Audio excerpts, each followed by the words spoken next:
Salut à tous, je m'appelle Lisa, je suis russe et j'apprends le français. Et aujourd'hui, je suis avec mon amie, elle s'appelle Stéphanie.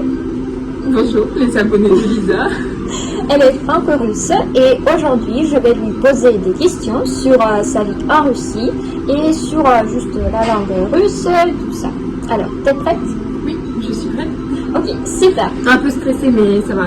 Ok, super. C'est la première fois sur YouTube.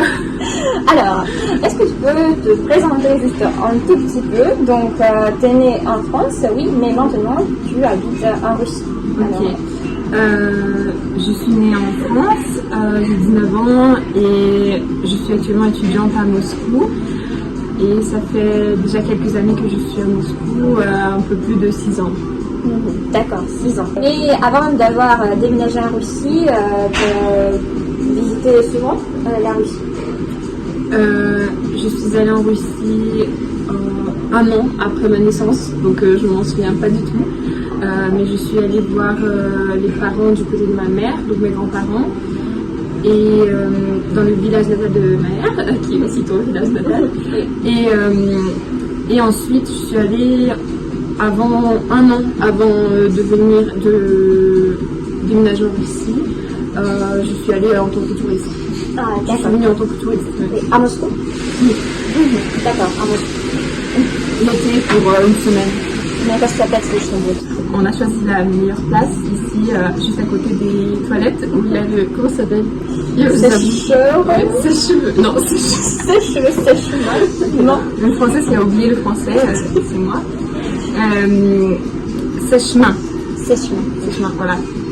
On est à côté du sèche-main, c'est pour ça qu'il y a beaucoup de bruit. Et pourquoi tu as décidé de déménager en Russie? Donc c'était peut-être ta décision ou la décision de tes parents ou comment ça s'est passé?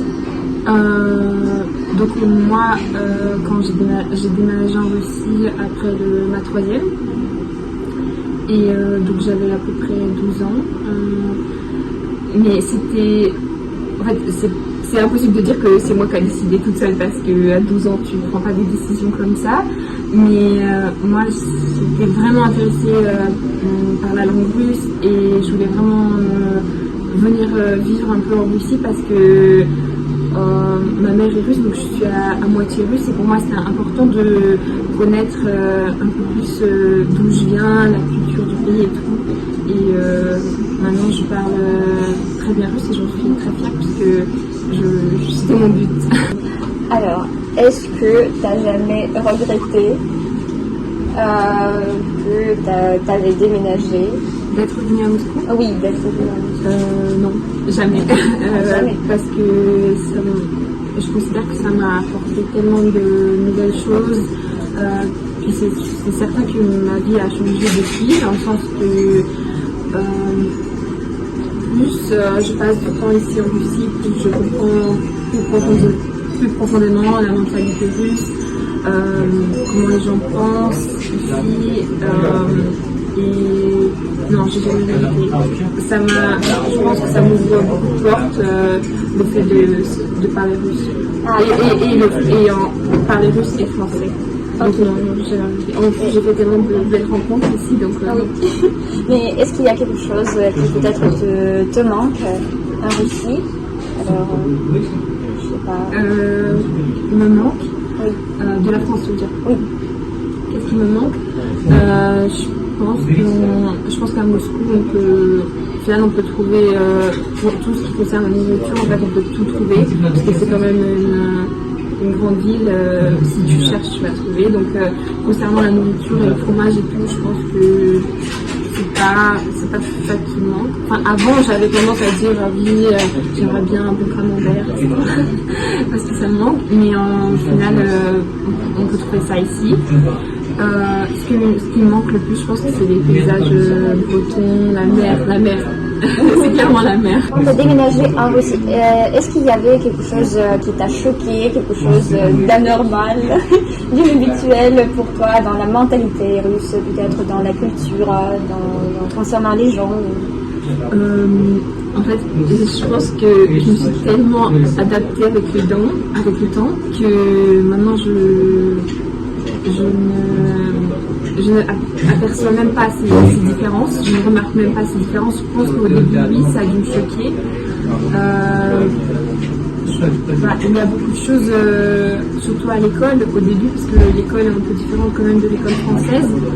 Donc, c'était les cours, par exemple, les cours de technologie, où il y a des machines à coudre et tout. On fait pas ça en France. Nos cours de technologie, c'est faire des tableaux Excel et non, il y en a qui construisent des voitures, des choses comme ça, mais surtout pas, on n'a pas de classe avec une cuisine où on apprend à cuisiner, à coudre, etc. Donc là, ça c'était un peu différent de ce que moi je connaissais avant. En ce qui concerne les classes de technologie, en France, il n'y a pas aussi de séparation, cette séparation filles-garçons? Non, il n'y a pas de séparation filles-garçons. Ici, effectivement, il y a cette séparation. Les garçons, ils apprennent à faire des créations, des travaux manuels, avec du bois, des choses comme ça, ils utilisent des outils. Et nous, les filles, on fait de la cuisine, de la couture. Oui. Voilà. Mais c'est malheureusement... Ça va. Mais non, c'est vrai que je pense que ça aurait été encore mieux si par exemple, s'il y avait une fille qui voulait apprendre à faire des travaux manuels, qui aurait pu avoir le choix, ça c'est encore mieux, je pense. Maintenant, je voudrais juste parler de la langue russe, parce que quand tu as déménagé, tu parlais pas russe? Non, très peu. Oui. Et alors, c'était comment? C'était difficile? Tu as commencé tout de même? Très compliqué. Au début, je comprenais très peu de choses en cours. C'est-à-dire que j'étais nouvelle et on me présentait plus comme... tout le monde me présentait au professeur comme voilà, c'est la nouvelle française dans notre classe, etc. Et bien évidemment, les professeurs me parlaient, essayaient de me dire quelque chose, etc. Mais bien souvent, je ne comprenais pas.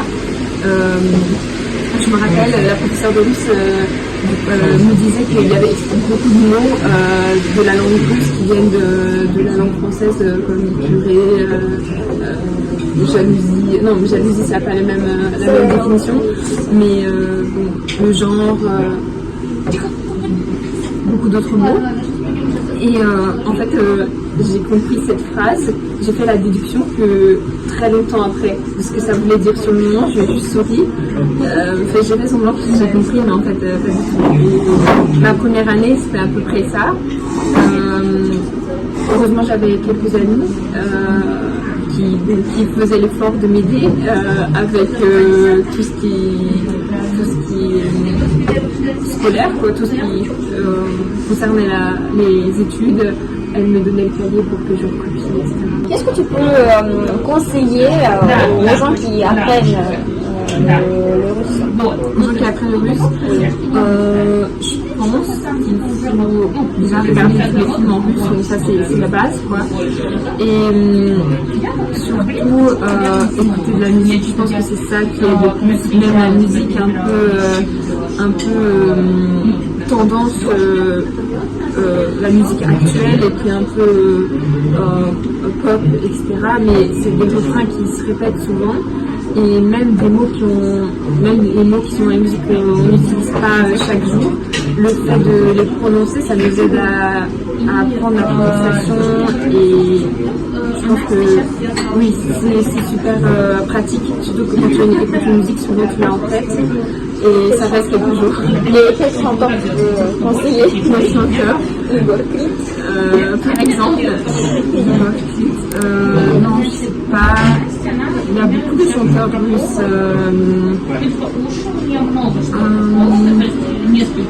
Sans tendance. Je ne dirais pas le nom de chanteur. Parce que même moi, je ne comprends pas. Même moi, Une musique où il y a un refrain répétitif, quelque chose de très facile à se rappeler, je pense que c'est ça. Ah oui, ok, d'accord. Une autre question. Alors, tu as le nom et le prénom français et comment les gens réagissent avec mon nom, c'est toute une histoire. Déjà, vu que mon nom de famille ne finit pas en A, comme la plupart des filles russes, si tu es une fille en Russie, souvent ton nom de famille doit logiquement finir en A. Et donc pour moi c'est pas le cas parce que mon nom n'est pas russe. Et du coup, j'ai déjà reçu, on a déjà toqué à ma porte pour, comment ça s'appelle, l'invitation russe, c'est le mot.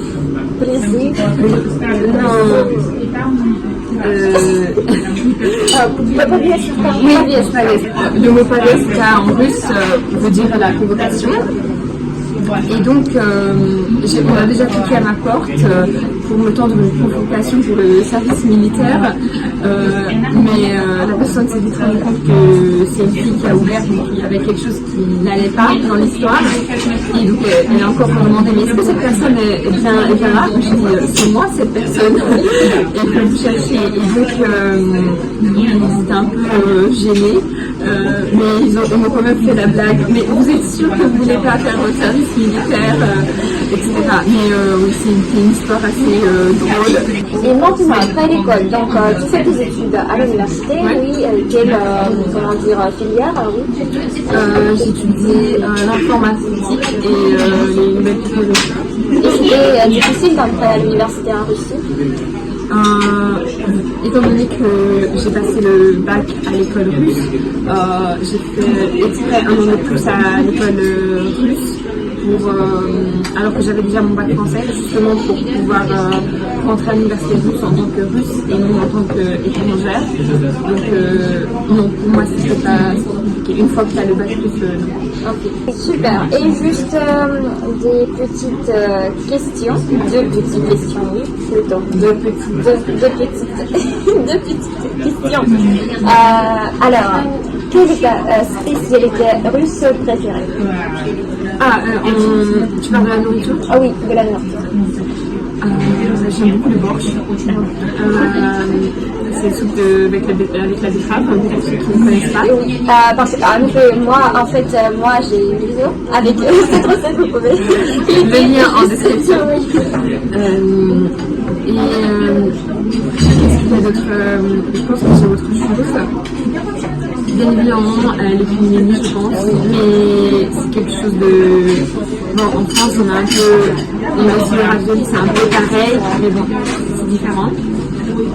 En tout cas, ça doit être différent. Et qu'est-ce qu'il y a d'autre? Je pense que ça ne me vient pas en tête tout de suite, mais... il y a beaucoup de choses que j'aime. Les gâteaux napoléoniens.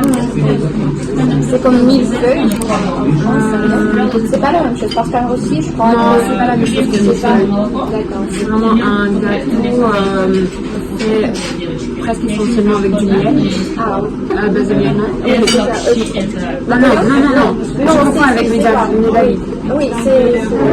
Napoléon, c'est comme. Les Médaliques, c'est aussi plus. Oui. Ok, bon. En tout cas, j'aime bien le médaille, mais je pense que c'est quand même un peu russe. Peut-être. Et c'est pas tout, mais il n'y a rien de. Peut-être qu'il y a beaucoup de choses que j'aime, mais je m'en souviens pas. Ok, d'accord.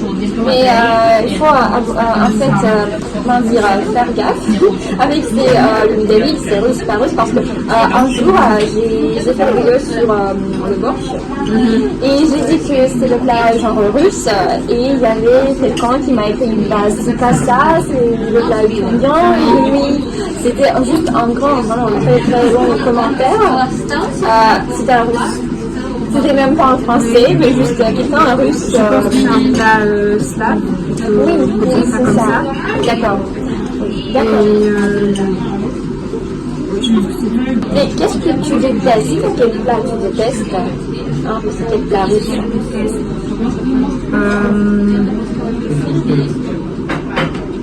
Peut-être il n'y a pas une espèce de gelée, un plat avec Khawadjat. Je pense que c'est ça. Tu n'aimes pas trop.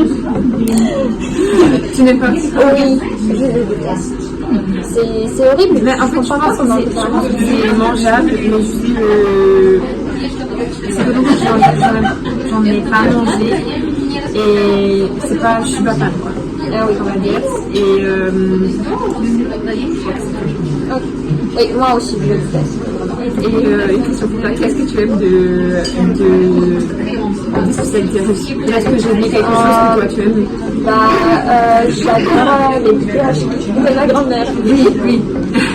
En fait, c'est la vidéo la plus populaire sur ma chaîne. Je crois qu'il y a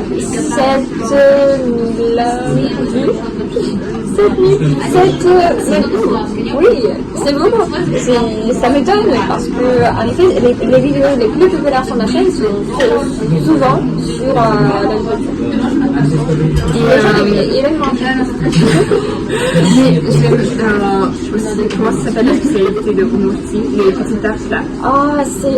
Attends. C'est un peu comme une quiche. Oui, c'est comme une quiche Philippine. Philippine.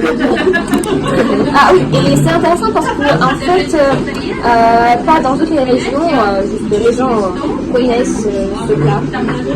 Oui. Ah oui, une chose aussi qu'il faut goûter, c'est le tchak-tchak. Oui, mais c'est le Tatarstan. Oui, c'est du Tatarstan plutôt, mais c'est plus un espèce de goûter, quelque chose un gâteau sucré, on peut appeler ça, c'est pas un plat, mais c'est bien. Et toi? Oui, mais pour moi c'est un peu trop sucré. Et j'aime pas comment dire, le goût de l'huile, peut-être. Non, il n'y a pas. Il y a un goût de Oui, donc la pâte, cette pâte, je l'aime pas. Ok. D'accord. Donc, quel est ton endroit préféré à Moscou? Il y en a plein. Juste un, il faut choisir. Question très très compliquée. La bibliothèque d'État. La bibliothèque. Non mais là il faut faire toute une liste quoi. C'est un endroit c'est cruel. Mais non, je pense que déjà tout le centre, c'est magnifique, ça,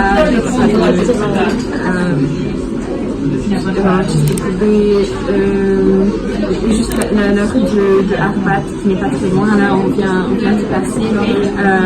Il y a Arbat, il y a toujours des musiciens, c'est très joli.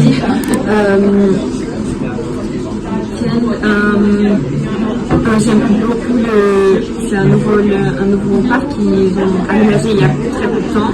Je pense que tu sais, c'est à Cestar ou Protestar. Oui.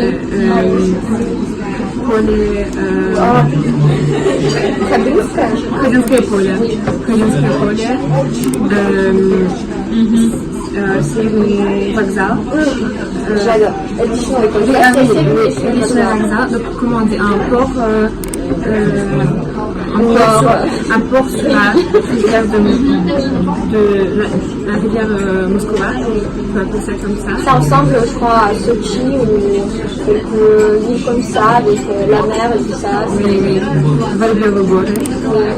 D'accord. Alors, il fallait choisir juste un endroit. Pas tricher. Ok, non, j'ai un petit peu triché. Un endroit, mais c'est très compliqué. Toi, tu dirais quoi? Voilà. On va dire, je sais pas. J'adore le parc Sakoniki. Je pense que mon endroit préféré, c'est les quais de Moscou. Près du Gorky Park, etc. C'est le parc Gorky, c'est très beau. Ok, d'accord. La toute dernière question. La dernière question, oui, la dernière. Très, très importante. Oula, c'est très, très sérieuse. T'es prête? Non, c'est pas prête, c'est Lisa. Alors, est-ce que tu as déjà goûté la vodka russe?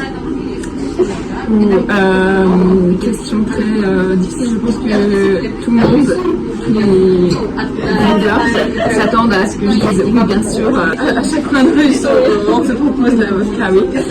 Non, c'est pas exactement comme ça. Il y en a partout. C'est comme en France, en fait, il y a dans les magasins, dans les bars. Alors, moi, j'ai déjà goûté, ça c'est sûr. Que tout simplement, par exemple, dans les cocktails, il y a souvent des mélanges avec la vodka ou c'est pas de la vodka pure mais mélangée avec quelque chose.